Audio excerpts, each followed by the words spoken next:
The Tokyo Olympics made history even before they began. They're the first games to ever be postponed. They're also on track to be the most expensive Summer Olympic Games ever. So when Japan won its bid to host the Olympics in 2013, it said that it would cost around $7.4 billion. But before the pandemic, the budget had risen by 70% to $12.6 billion. And that's not really surprising. Later, Japan's Board of Audit said the cost would exceed $20 billion. That was before pandemic-related costs set in. So the biggest costs for the Olympics are the facilities, the new national stadium here in Tokyo, as well as several other large facilities, aquatic centre and others that have been built for the Games. And those cost over $3 billion. And there was about the same amount that was spent on renovating other facilities to bring them up to standard for the Games. So the whole thing in terms of venues was around $7.5 billion. And the other big cost is the operational budget for the Olympics. It's around $2 billion.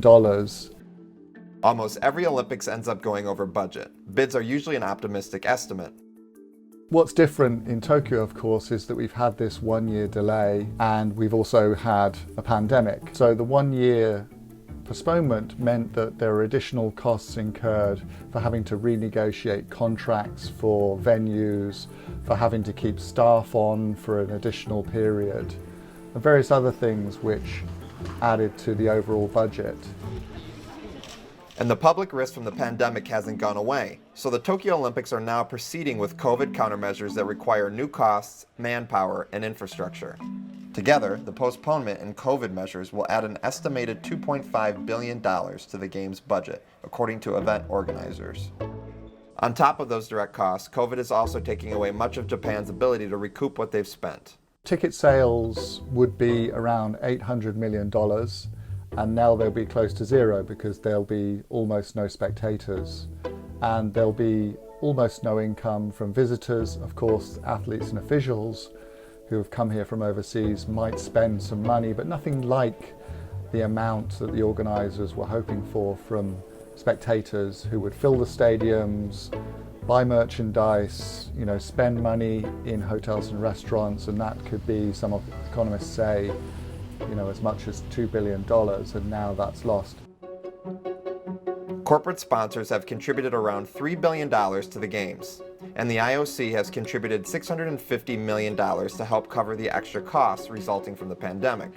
Still, that leaves the bulk of the cost to Japan, with little ability to recoup in the short term. But even the most expensive Summer Olympics in history pales in comparison to the overall cost of the pandemic. Japan has spent around $800 billion on stimulus packages, 3 of them because of COVID. The pandemic is obviously the most expensive thing to deal with here. It's not the Olympics. But if the Olympics makes the pandemic worse and there has to be new stimulus measures, those could be far larger than the actual budget of the Olympics.